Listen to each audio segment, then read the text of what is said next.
Hello, my name is Philip Denner, and this video today I'm going to be talking about the Earth's geologic timescale. As we know, the Earth is 4.6 billion years, and within this time period, there were different subunits and units which geologists and scientists use to classify the events that occurred during this time period. So, for the purpose of time, I'm going to be narrating a section of this entire discussion because I won't say it's irrelevant, but then compared to the actual focus, it's actually irrelevant. So the Earth is divided into two major eons: the Phanerozoic eon and the Precambrian eon.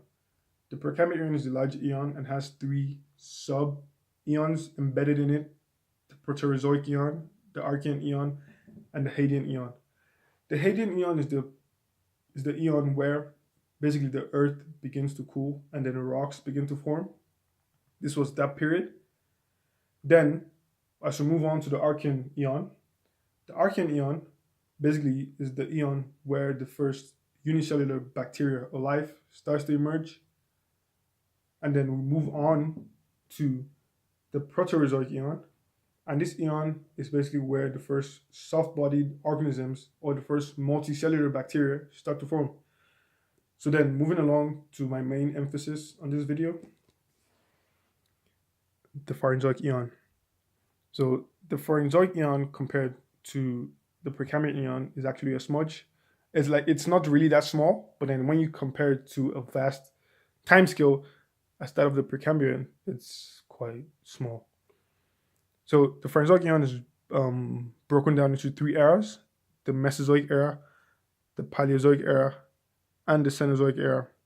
And these eras are broken down into different periods and epochs. So starting from the Paleozoic era, which is this. The Paleozoic era comprises of six different periods: the Permian period, the Carboniferous period, the Devonian period, the Silurian period, the Ordovician period, and the Cambrian period. The Cambrian period basically was the period where sea creatures existed. So basically, trilobites were dominant, the first fungi appeared, and so on. Then moving on to the Ordovician period. This period, one of the five major extinctions occurred, which was the Ordovician Silurian extinction event. And if this extinction lasted or was about 443 million years ago. After this vast extinction, the first vertebrates appear. Moving on to the Silurian period, here the first land plants appear, the first jawed fish appear, and the first insects appear. Then moving along to the Devonian period, here another major mass extinction occurred, which was the late Devonian extinction. And after this extinction, the first land animals and the first amphibians appear. Moving on to the Carboniferous period, here the first reptiles ever appear and the first large cartilaginous fishes appear. And then, last but not least, the Permian period. Here, another major mass extinction, I think this is my third one, that occurred was the Permian Triassic extinction event. And after this event, the Pangea forms. Moving along to the Mesozoic era, here it has three periods: the Cretaceous period, the Jurassic period, and the Triassic period. The Triassic period, here the Pangea cracks and the first mammals appear, and the reptiles are dominant during this period. The Jurassic period, here the first birds appear, Pangea splits into Laurasia, Gondwana, and then here dinosaurs are dominant. And the Cretaceous period, which was 79 million years ago, here another major extinction, the Cretaceous Tertiary extinction event occurs, and then Earth looks closer to present day, as in our current present day representation of Earth. And here flowering plants appear. And then moving along to the Cenozoic era, The Cenozoic era has 2 periods and 7 epochs. And this is basically close to our current representation of Earth.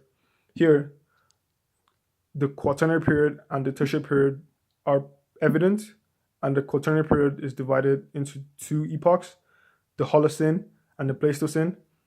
Basically, in the Pleistocene, the earliest humans begin to appear, and the Ice Age begins. And in the Holocene, the Ice Age ends, and humans are dominant, which is present day. In the Tertiary, he has 5 different epochs: the Pliocene, Miocene, Oligocene, Eocene, and Paleocene. And here in the Paleocene, the first large mammals appear. The Eocene, Oligocene extinction events. In the Oligocene, mammals are dominant. In the Miocene, grass becomes widespread. And the Pliocene, hominids, human ancestors appear. So I want to say cavemen and so on. But then, yeah, that is basically most of the major events that occurred. And then to get a view of how vast it is, this is the Phanerozoic eon, which is basically one of the largest eons, but then compared to the Precambrian eon. So this line here, this line right here, stops the divides the 2 eons, and then the Precambrian eon stretches from this point right here all the way. This is the Precambrian eon, all the way to that line over there. Thank you. I hope you enjoyed the video.